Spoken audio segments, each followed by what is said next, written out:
like I mentioned earlier, we have the four bodies. The physical and the mental body, they are in time. They're in this time-space. In time meaning they're within logic, they're within reason. If so, then. The emotional and the energy body are in timelessness. There is no logic, no reason within your emotional and your energetic body. Now, we who are in time, we need to, this is, you probably all heard this, we are here in some sort of an illusion. So how are we maintaining the illusion? Well, we are maintaining the illusion by recreating our reality over and over again. And we do it rather quickly, like a movie. The old movie that had like 32 frames to a second, we do something similar. We totally recreate ourselves and we just line it up, and it happens so fast that it just feels like there is movement.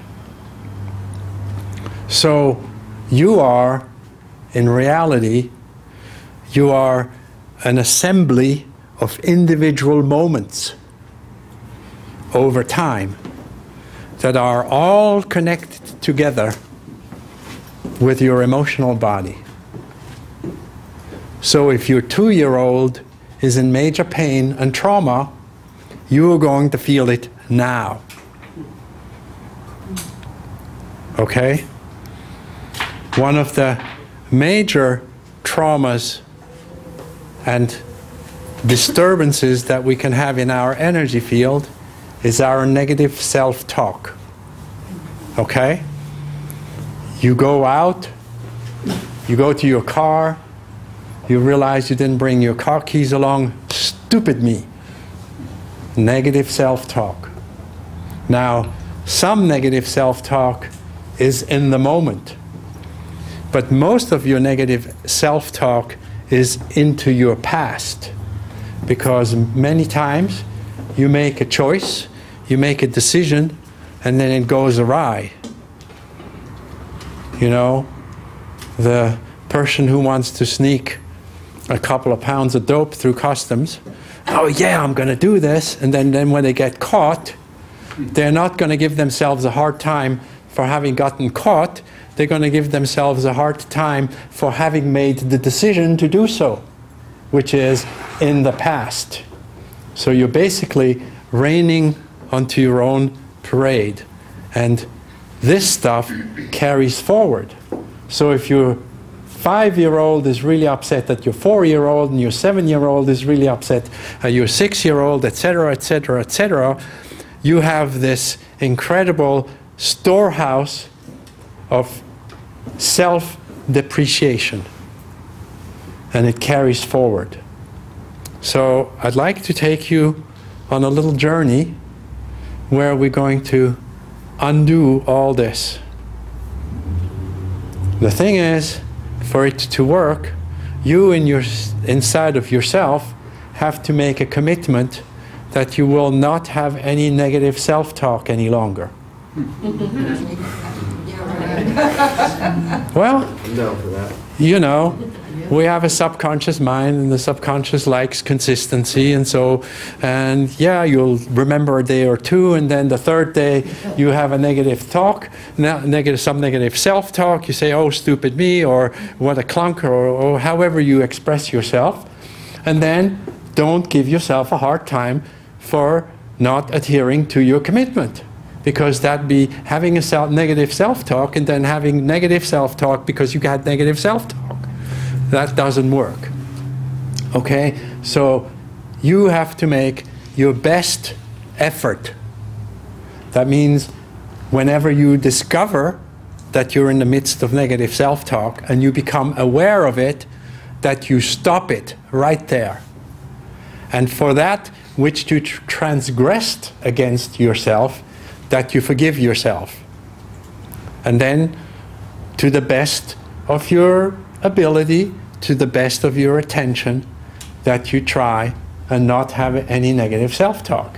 And there's going to be this transition period, and that's okay, but eventually you're going to get out of it. We are our greatest enemies. So we're going to go on a little journey, and I'm going to explain it to you first a little bit, is you're going to assemble some of who you were. You're going to assemble your infant when you were born. You're going to bring in your 5-year-old. You're going to bring in your 10-year-old, your 15-year-old, and your 20-year-old. And from there on, we're not going 5 years at a time, we're going 10 years at a time, until the last decade, that is before your age. So if you're 54, you have the birth, 5, 10, 15, 20, 30, 40, and 50.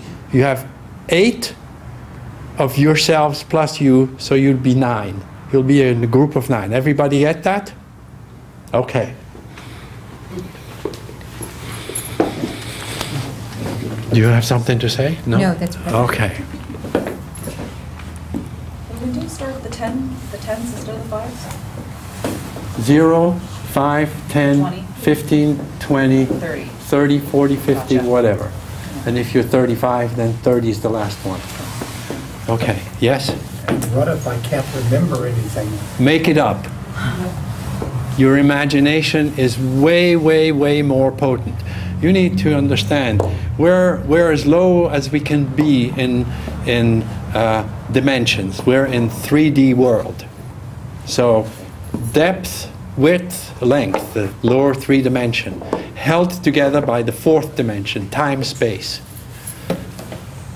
The 5th dimension, which is the first dimension in the timeless, is imagination.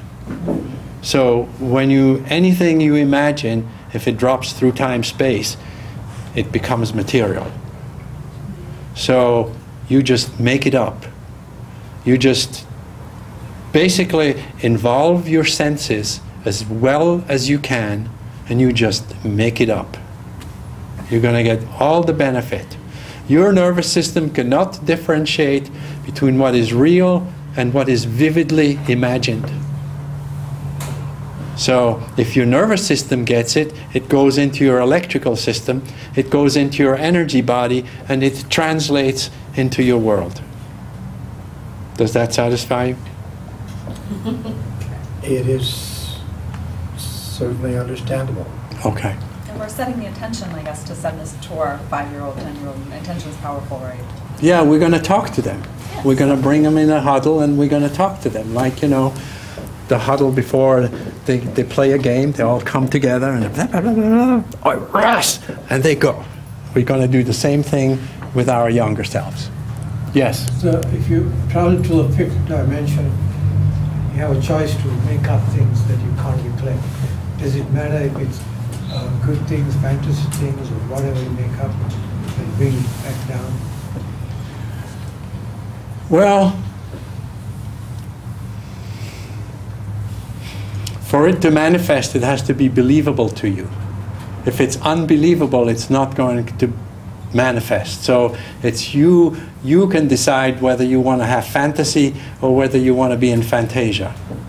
But if you go there for the purpose of creating something that you want to have here, you need to create something that is believable to you.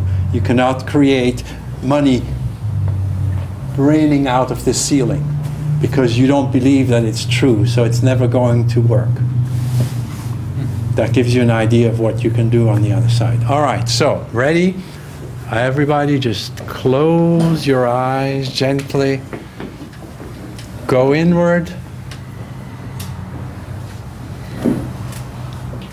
If you want to meet with your younger selves somewhere in a beautiful nature spot, go and find yourself there. If it doesn't make any difference, just where you are. And you go and find yourselves. First, you go and find your infant, just born. And you take your infant into your arms. And then you find your 5-year-old self. playful child. Maybe not. And he comes into your visual field. He comes into your energy field. He or she just stands next to you. Next you bring in your 10-year-old.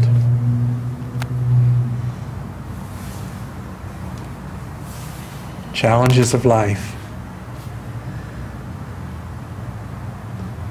Then the 15-year-old. Full into puberty, the hormonal releases. Craziness. And your 20-year-old.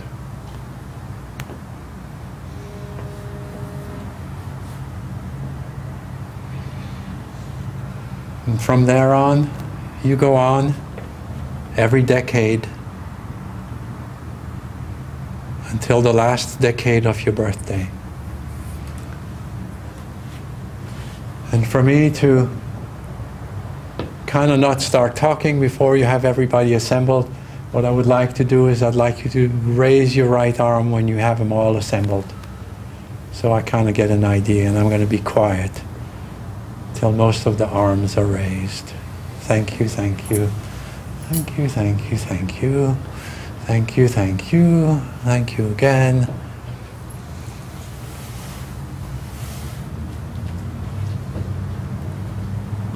Okay, you can bring down your arms. Over 90% of the room have their people together. And so you kind of form a little huddle. You put your arms around each other's shoulders. And verbally, you're going to address them. You're going to do it silently inside your head. And you're pretty much going to repeat to them what I say. Hi, you all. I've called you all together because we're at a workshop and this guy thought it was a good idea. And I'm the oldest one of you, the one who has lived the longest, the one who has the most experience. And I want you to know I haven't turned out that bad at all. And I have you to thank for it. Because you made decisions and choices. You did things to survive. You did things to cope.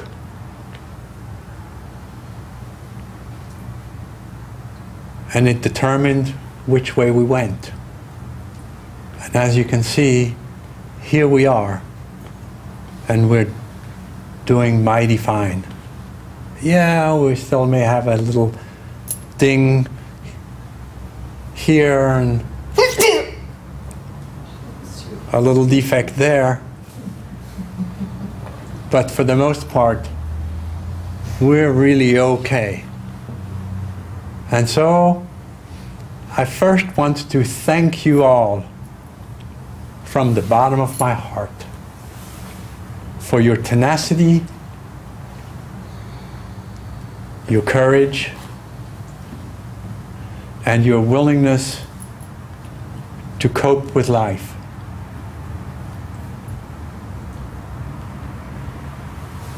I also have come to the realization that me being upset at you for having made a choice that I don't necessarily like is counterproductive. And I want you to know that from now on, there's not going to be any negative self-talk any longer. Not to myself in the present, and not to you who are assembled here in the past.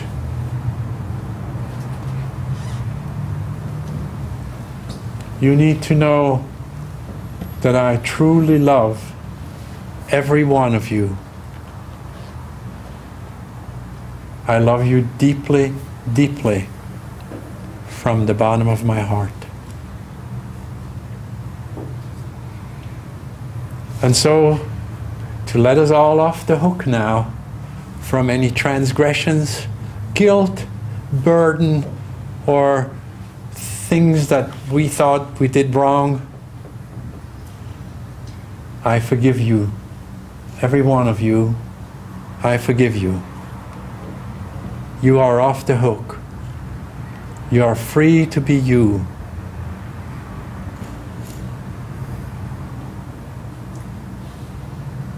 I forgive you. And they all forgive everybody else. So there's a lot of forgiveness that goes around right now. Forgiving each other.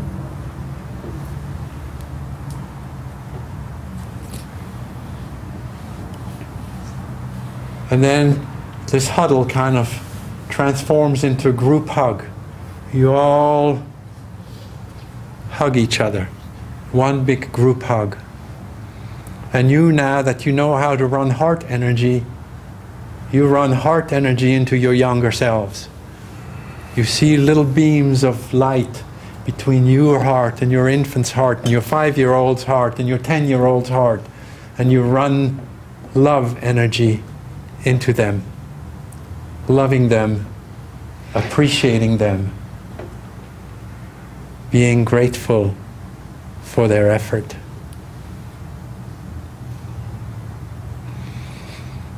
And you all laugh.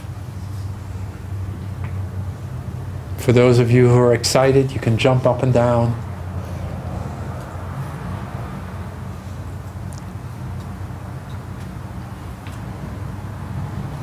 And you just imbibe in this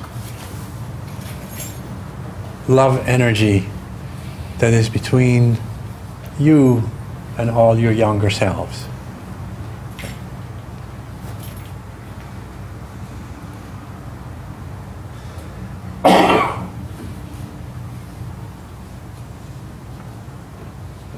And so if you have any unfinished business with some of your younger selves, you can tell them that you'll come and see them again at some other time.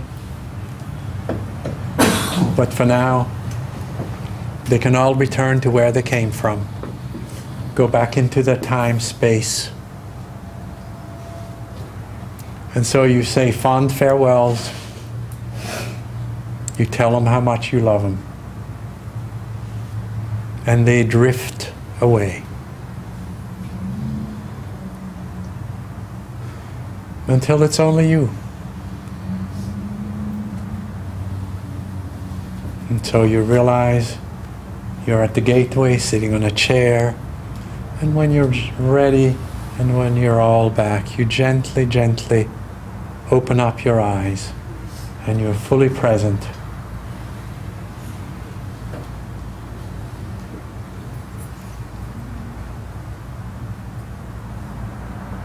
All of your energies through time are off the hook. You are forgiven of any transgressions, if you call them sins, real or imaginary, guilt, burdens that you assumed. All that stuff is gone. You're free to start anew. And what a terrific time it is to do that. At this January 2nd, right? Yes. 2014, the day after yesterday morning, a new moon, new beginnings, a new year and a new beginning with the moon, all in one spot together. And now you, being free to go out in your world, to love your world and to be unburdened of your past.